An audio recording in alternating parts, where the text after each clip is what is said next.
afternoon, everyone. Thank you for coming. We are here to give you a briefing as to the events of yesterday and understanding that it's an active and ongoing investigation, so a lot of questions that you may have and we certainly will have, we don't have answers to, but we thought it would be important that we share thus far where we are at. Let me introduce the Mayor Jorge Elorza to open it up and say a few remarks, and then I'll have the Colonel and the Attorney General speak as well. Mayor. Thank you, Commissioner. Thank you, Commissioner. Welcome, everybody. Good afternoon. So I want to thank Commissioner Perry and Chief Clements. I also particularly want to thank the Attorney General, Peter Nerona, for being with us here today. So we had a terrible incident last night where a young man is now seriously injured and in the hospital. I think first and foremost, we all wish for him and we are praying for his family and hope he makes a speedy recovery. As we head into the investigation and trying to reconstruct exactly what happened yesterday, I want everyone throughout the city to know that we are fully committed to making sure that we have a transparent and complete investigation. And as this investigation and the process develops, as we reconstruct the scene, talk to witnesses, gather up any and all video that's out there, we're going to make sure that we communicate as frequently as possible with the community and the public about this. The Attorney General is here. The Attorney General will speak a little bit more about his role in a second, but they've triggered the protocol for these kinds of incidents. And we welcome the Attorney General having a separate set of eyes over the investigation. And beyond the Attorney General's office, if the Department of Justice wants to be involved with this as well, we welcome their set of eyes as well. As I mentioned, we want to reassure the public that this will be a thorough and complete investigation, and we will also be communicating out regularly so that folks know the latest and are up to date. So I'll pause there and I'll hand it back to the Commissioner. We'll hear from the Chief. Thank you, Mayor. And so the officer that was involved is a 6-year officer, Officer Kyle Andres. He's on administrative duty, which means that he'll be coming to work or be on a desk assignment until we complete the entire investigation.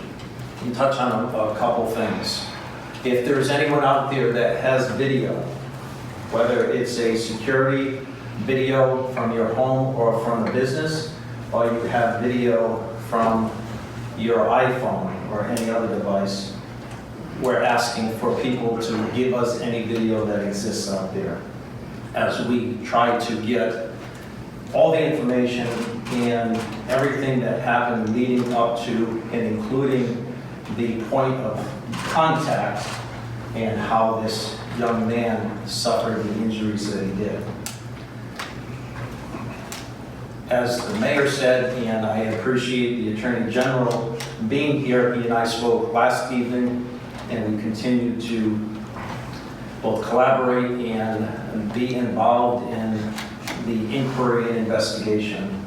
His office will be very much involved as the protocol that has been set for years ago is in place, and we'll also have the state police be joining for their expertise. We have begun yesterday through the night and continuing today in an accident reconstruction effort, which means that our officers will try to recreate the circumstances and with the evidence that's at the scene, understand what happened, why it happened, to include everything forensically so we can independently determine what exactly happened. So that's going to take some time, is we have some digital black box out of our patrol car that we're seeking and looking to download that data. It may be in there, it may not, depending on the crash, along with other functions that they do, so scientifically they can give us a reconstruction of everything that happened to the best of their ability. State Police have a reconstruction team as well. They'll be joining in a review. We want to get this right, and whatever they can bring to the table in their expertise, that's our goal and that's our intent. I'll predict it'll take them at least 2 weeks before they complete their review, and it will probably take us months as we send evidence out to the lab for analysis. We hope, and we want to expedite this, but be thorough, that we have something to report, within 2 weeks. And if it's sooner, that's our goal. A lot of it is ongoing right now, and it will take a little bit of time.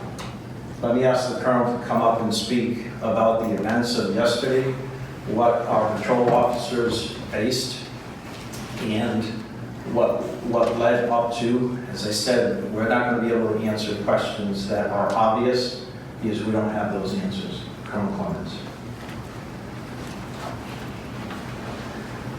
Good afternoon.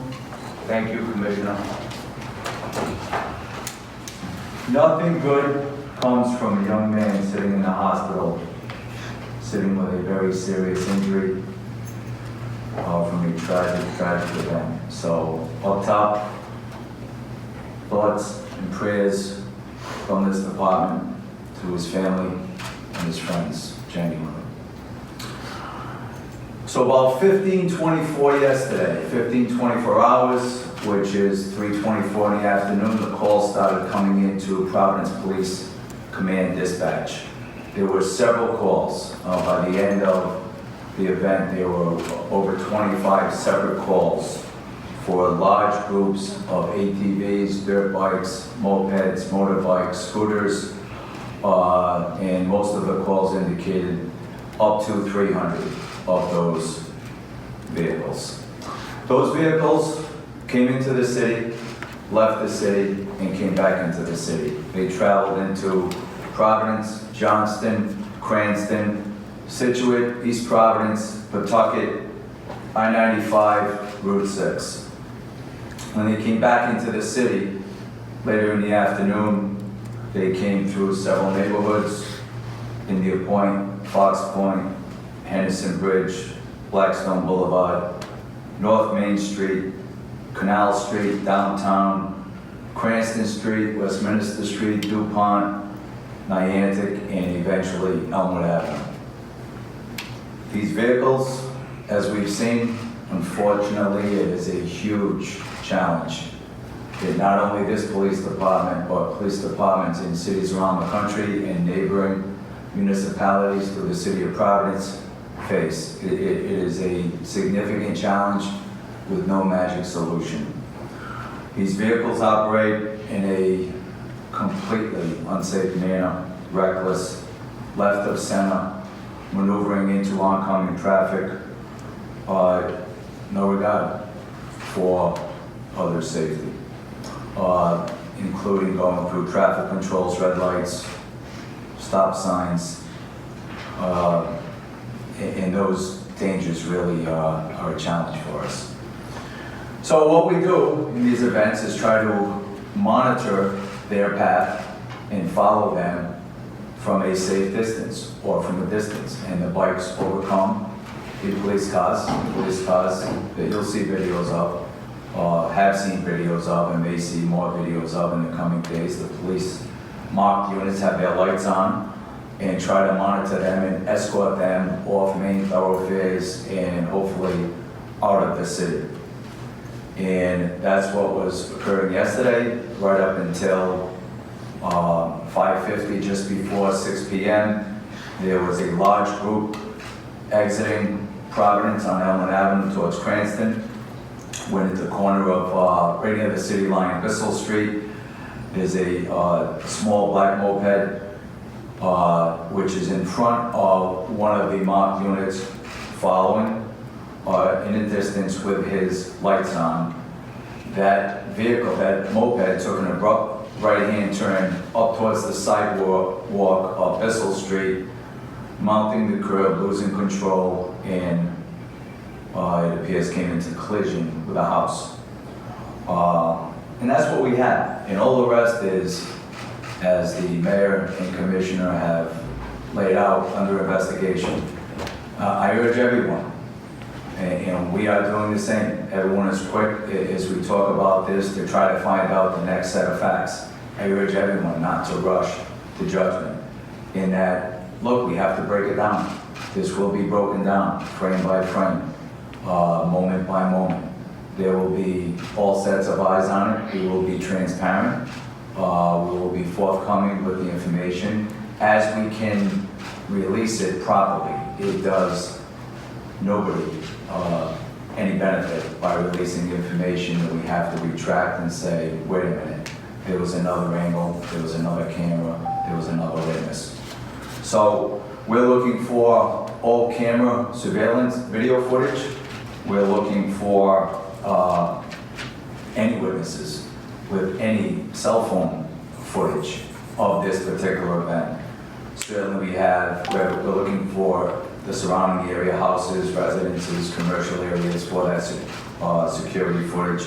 Body-worn cameras, we do have several pieces of body-worn cameras, but as you can imagine, if you have your body-worn camera on your chest and you're operating a vehicle, it's not going to be a great vantage point to view any of the activity. Over the course of the next 2 weeks that the commissioner identifies, will take to do that thorough investigation with other sets of eyes on the investigation. We'll be completing the accident reconstruction. We'll be looking for any lab analysis from evidence that we seized with the criminal investigation crime scene unit in those statements. I urge anyone with any information from the public, from the media, from any source we can find, if you have information, please call it into the non-emergency line, or, we have so many connections in the community, our cell phones are out there. If you have information that you think is important and relative and can be helpful, we certainly will take that, and we need that to be to have a thorough investigation. And I'll put it out there because I'm sure it will be a question. That type of bike technically is operational on the highway, but that specific bike was not. It's the moped is 50 cc. It was not registered, and there were no plates on the vehicle. The operator did have a helmet on, which is part of the criminal investigation crime scene analysis that we'll certainly be looking to get some technical information on with the crime lab. That's all I have. Commissioner. Thank you, Colonel. Let me address one other piece, and that is our policy on high-speed pursuits. And so there's either misinformation, and this is probably one of our top 3 high-risk policies in this profession, pursuits. We're a densely populated city, and it's really dangerous to conduct pursuits. Our policy allows pursuits under real strict conditions, and first and foremost, it's the safety of not only our officers, but innocent people, and those people that are trying to escape capture. So we really frown upon pursuits in this city for the right reasons, but you are allowed to pursue someone at high speeds, but you have to meet varying conditions. The policy is 5 to 8 pages long. It's a bit complicated, but we have drilled in this department, in this profession, in trying to get that right balance when you pursue and when you don't. We can chase but when you chase a motorcycle or an ATV or some other vehicle like we've seen in packs, it becomes real dangerous for everyone. And so that's our policy. Whether or not there's a violation of that policy, it's way too early in this inquiry. It's something that we certainly look at. It's the safety of everyone. Police, community, innocent bystanders is first and foremost. So with that, Commissioner, just yes. one thing I wanted to add before we Yes. go to questions. Well, one thing I forgot to add before we do go to questions is, in everything I identified in the major portion of what we're looking for in the investigation, a major component of that will be if the police car hit the motor vehicle, the moped. That will be a major focus of the investigation. So are you saying now you're not sure if the cruiser hit? We are not sure of many of the facts, including that, correct? Correct. Chief, you mentioned the point of contact. hold on one second. We're going to get back to questions. Let me just finish and let the Attorney General come up and say a few words, because we've set a protocol before the Attorney General was elected, and it's been in place for 10 years. And that protocol is a condition in which we have a review and we have the Attorney General lead cases where serious bodily injury or death has occurred in the apprehension or in custody, along with use of force that he has expanded, most recently for this protocol. A protocol that has worked, a protocol that this department has endorsed.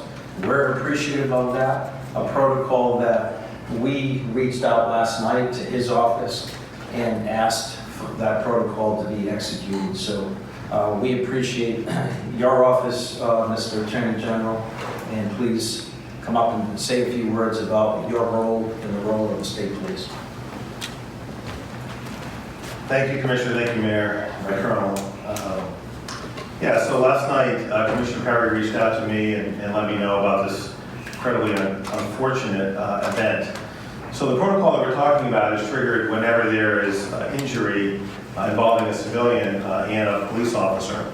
And the purpose of that protocol is to bring another set of eyes to the investigating agency. In this case, it would be, were they doing it without the protocol, it would be Providence. And so here, my office will be involved in the investigation, taking a significant role in it, along with the state police. And the purpose of that investigation will be this, to find out exactly what happened and what the consequences are of what we learn about the facts. I mean, that's what every investigation that we do comes down to, whether it be in this context or any other case that we do. We really can't draw any legal conclusions until we have a full understanding of what the factual picture is. And I understand and I'm conscious of the public's desire to know and get answers, to get conclusions very quickly. And I understand that impulse, and I understand why it exists. At the same time, we have to be very confident that we're getting it right for everyone involved. And so those are two things that are inherently in tension. They are inherently in tension. And so we recognize that. We're going to move as quickly as we can here. I'm really grateful to Providence for reaching out to us, as I said last evening, and to the state police for their willingness to participate in this investigation as well. Again, I want to go back and emphasize what I said at the beginning, which is this is a protocol which exists for this purpose. It's to bring other sets of eyes to an incident involving one particular police department, so that hopefully the public will take some confidence in those other sets of eyes, and that's what we hope to accomplish here. So thank you very much. We'll open it up to some questions, understanding that I don't want to frustrate you and just tell you it's on an investigation, but most of the particular questions that you may have, we don't have answers to, and it is an active investigation. We'll be back with you if we have more information that we can share with you, but understanding that some of these investigations, like the reconstruction investigations, are going to take probably 2 weeks, but we want to get it done, but we want to get it right. So I'll open it up to questions. Commissioner, how does para factor into this? We heard NAACP President Jim Vincent calling for a third-party investigation. How does that factor in as far as a non-police, non-municipal, non-state entity examining this? Well, para has a role in a review, so their role would be review. We are actively investigating administratively, so when we have reports and when we can share those reports with para, we certainly would do that. I hadn't heard Mr. Vincent's call for a third party, but I can tell you that the Attorney General standing here, and although the state police are not at this point, they have vowed to provide their resources in this inquiry. Mayor, last night you said that, you repeated that the motorbikes and ATVs are a nuisance and a lot of residents want more aggressive enforcement. You said this is what happens when you're more aggressive. Accidents happen. Do you believe this was too aggressive? No. This is the kind of thing that we talk about when we develop our policy. And believe me, we've looked at this from every which angle. Is there a way that we can stop the motorbikes from being on our streets? And everything is on the table. I mean, we've considered everything from drones to just like to additional details and squads assigned specifically to that. We have looked at every single angle. But again, what it always comes back to is our narrow streets, our densely populated, our busy streets. Everyone's safety is our first priority, and it's almost impossible to be aggressive without causing safety to someone out there in the public. So it's part of the considerations that we take. In this investigation, again, it's still early, no one really knows, but absolutely, these are the kinds of things that we're concerned about as we develop the policy. Mayor, when you had the demonstration at the water board and destroyed those vehicles, they had been confiscated. If this, what he was riding on, if that, would it have been confiscated if the police had found it? And is that the type of vehicle that would have been destroyed the way you destroyed those at the water board? Can you speak to that? Chief? The vehicle would have been confiscated. We go through a legal process to bring those seized vehicles to the point of destruction, and that's a legal mechanism. In all likelihood, probably not, because it's road legal. However, it was unregistered and it was expired registration. So again, it's technical maybe, but there's no clear answer because it goes through a legal maneuvering. So just to Was the officer pursuing him, or was he, from what I understand, the person on the bike, the man, he was at the back of the crowd. So was he pursuing that This particular is vehicle? all part of a thorough investigation that we're going to break down frame by frame. Do you have any understanding of who these people are? You have 300, you say 300 vehicles. Has this been escalating? It ebbs and flows. We've had routinely on weekends during the summer, in the fall weather, we have 25, 50, 75 on a pretty routine basis. And at times we've had over 100. This was the largest group in that it was 300 in our recollection in the last couple of summers.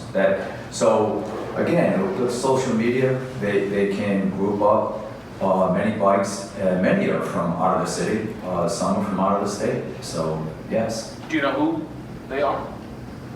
For the most part, no. Have you been local young men, we know a lot of them. I've had meetings with them, I talk to them, the command staff. Yes, and look, the bottom line is here, this will probably continue to some extent. It is such a public safety issue. It is so dangerous. And even for these young men and young women who ride these bikes, we have to get to a better place where they can ride these safely. This is dangerous. Do you see a connection to the timing of this following the event you had just a week or so ago with the destruction of the bikes? Nothing empirical or specific. It's anecdotal at this time. Possible. Was there damage to the cruiser, to the front of the cruiser? It looked like it was up on the curb. We will release all that in the final portion of the investigation of the reconstruction. And it doesn't do anyone any good to throw that out now. But yes, we'll put all of that out there with pictures describing. It's a very technical investigation. It's 3D. accident reconstruction. We'll do a portion of it from the Providence Police Department, Rhode Island State Police, obviously with their highway traffic reconstruction expertise will be valuable. You mentioned the black box in the Anything? cruiser. Did it hit a stop sign? Where the cruiser hit? Again, we have one video we're looking at now, we're looking for more, all part of the investigations. You mentioned a black box in the cruiser. What kind of data does that record? Speed at the point of impact, speed prior to impact, maneuvering with the wheel, that as well, but it's technical. And we'll throw all that information out at the very end of the It's conclusion. not far different than what ordinary cars have. is it? Correct. Providence does have a no-chase policy. I know you guys just said there are certain conditions. Can you be more specific into what those conditions are that would allow an officer to have a high-speed pursuit? Yeah, so again, we put this out there several times, and just to clarify, there is not a no-chase policy. There was never a mandate for officers of the Providence Police not to chase. What we do have is a pursuit policy. In the pursuit policy, it speaks about pursuing vehicles at a safe, reasonable, prudent manner. So there's not a, is that clear that there's not a no-chase mandate from policy of the Providence Police? It's a pursuit policy to do so reasonably, prudent, safe. Can you say how many cruisers were involved in the pursuit of all of these vehicles? Over a dozen, because as you can imagine, and what typically happens, it is so challenging. With all the areas I identified, India Street, Blackstone Boulevard, so the east side, downtown, the west end, Elmwood, Hartford, so several of the identified neighborhoods of the city of Providence, each of those have a complement of officers. So there were, at some point during this roving of these 300 vehicles, 25 Providence police cars. That once they left their district, they would just announce what other district they were going to, and in the next district would try to pick them up and follow them in that manner. Chief, we talked about the incident. Steve, let me just, you asked how many were in the pursuit, and I want to be clear, there was 0 in pursuit. If you see video, you see them more escorting than pursuing. You got an escort now? I'm sorry? They were escorting the criminals? Yeah, so what we do, we have 300, they're on both sides of the street. I think it's the policy of the city of Providence that make it so dangerous so far, because when I was in Cranson Street, my life was so dangerous.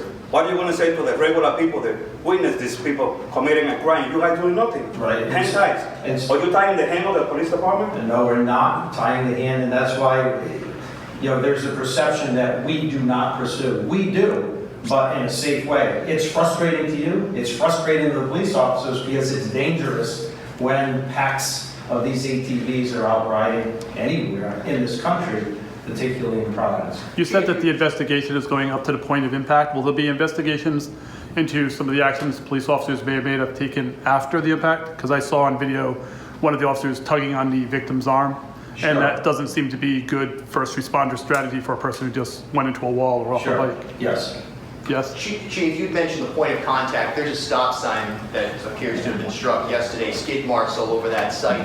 Is it possible there were multiple points of contact in this incident off Elmwood Avenue that we're looking at there? Because you can hear at least one. Is it possible there was more? Explain that again. At that particular location, At that Elmwood and particular Bissell, is location. it possible that there's multiple points of contact? Yes, it's possible. Is there police? And it's being looked at, and we'll be recording them, yes. Is there police department video, whether it be from anyone's body camera, and you don't have dash? Not that I've seen yet, and again, this happened last night, all of that is in play. We're hopeful some of the body-worn camera captures some of that nearby vicinity event. But if they're driving, if an officer is driving, Right. would the body camera be on at that point because they were involved in something actually going on? with Some their- are, yes, as they know they're getting close to a point possibly of a stop or an apprehension, yes. So to be clear. Sorry, no more questions after this one. This is it. I just have 2 points. To be clear, you don't know if that body camera footage was on, correct? You don't know if We do have several pieces of body-worn camera footage. And as far as whose body-worn camera, you know, right now we're not reporting that, but yes, we have several And pieces. my second thing is, I spoke with the family of this gentleman today who says he was out riding with his friends. That's what they were saying, that they were riding around town. At what point does it turn from riding with your friends into something that you all have to get involved in and feel called to get involved in? Hey, look, there are laws on the roadways in the state of Rhode Island, in the city of Providence. At what point is when they violate the law and you know, operate in a dangerous manner. In a large group like that, operating left of center, over the speed limit, violating traffic control signals. We've all seen it, you've seen it. We get calls from the media all the time, from the city council members, from the community. We hear it all the time, and you know, we've effectively been able to stop and seize and capture several of these bikes, like the event we had last week. In the last couple of years, well over hundreds of them.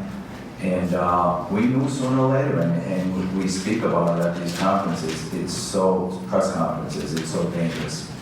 That's it for questions, guys. Lindsay, we can keep going, Lindsay, that's fine. I just wanted to address one, Bill's question about the role of the office, in case it wasn't clear.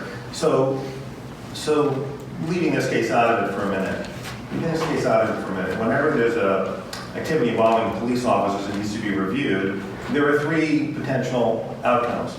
One is that there's no remedy as a result of that conduct. One is that there's administrative ramifications for that conduct, and one is that there are criminal ramifications for that conduct. My office's job has only one aspect, and that's to evaluate in any case, I'm not talking about this one specifically, in any case whether criminal misconduct has occurred. So Bill, when you ask for an independent third party, there's only one party in the state that can do that. It's my office. Para can't do that. No one else can do it. The U.S. Attorney's Office could. My whole job could do it under some circumstances if they chose. So what my office is here to do is to get all the facts so we can make that analysis. Whether or not there's administrative remedies that might be appropriate is something for the department to determine internally, and from where I stand, that's Para's role. My role is not that role. My role is to get all the facts and determine whether or not criminal charges apply. If they are, then we'll bring them, and if they're not, then they won't, then we won't. Mr. Mayor, can you address We'll go here and then we'll go over there. Mayor, there are people who believe there's a racial element to cracking down on riding these bikes, and Black Lives Matter is criticizing what happens. What's your response to that? So I go back to the chief's words on this. You know, at what point does it require law enforcement to get involved? And that's when the laws are broken. You know, we get calls from all parts of the city, and we get them all too frequently about these ATVs and the dirt bikes and driving around. A lot of times they do it recklessly, they do it dangerously, and the police has to respond in those ways. I can't think of a single situation where folks call and they describe to us, X-looking person that looks a certain way is on a dirt bike. It's always about the dirt bikes. Would you commit to releasing the police video? Oh, absolutely. We will release everything. We want this to be as transparent as possible. What we're asking is, folks to continue to tune in. We will provide as frequent communications as possible to keep the public informed. And just know that we are looking at every single aspect of this. I know that it's a tough environment right now, just in general. People are skeptical. Many folks simply don't trust the process, don't trust the city or the police or another institution. And that's part of the reason why we're committing to continue communicating. That's why we reached out to the Attorney General's office. And that's why we also put a call out to the Department of Justice. If they want to get involved, come in and review, and if it's going to help us provide a measure of confidence to the public that we've done a thorough, honest investigation, then that only serves to help. Could you just comment on City Council person Kerwin, and then there's also a State Senator, that are calling this police brutality, and they seem to be flaming up the community and treating it as if it was an intentional by this officer to ram Jamal Tello. I think it's way too early to reach that kind of conclusion. And that's why we want to go through this and get this right. And not just get it right internally, but do it with separate sets of eyes involved as well. Ms. Mayor. So it's way too early for that conclusion. As much as this would be very thorough and take a while, there's already a protest planned for tomorrow night, and people are already revved up. What do you want to say to the protesters who don't seem like they're going to wait for a very thorough, long investigation? Well, what I asked to all of the protesters, everyone who is concerned and is going to come out, I asked them to ask of us of a thorough, complete, transparent, and honest investigation.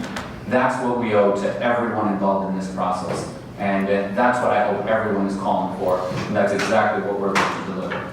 Commissioner, does this change anything in the immediate sense of, in terms of how you'll handle similar cases? Let's say there's an ATV group tonight. Will this change how you approach this? These Look, we always look at our practice and our strategy. And we have a young man struggling for his life. That's tragic, regardless of the circumstances. So the answer is yes. We have brainstormed for all of 2 years how we can prevent and stop this kind of behavior, at least in the city. And we've looked nationally to see what other cities have done. There isn't an easy solution. When you have these motor vehicles, these ATVs that are quick, fast speed, and can get down places where a car cannot, a police car cannot. So yes is your answer. Was he wearing a helmet?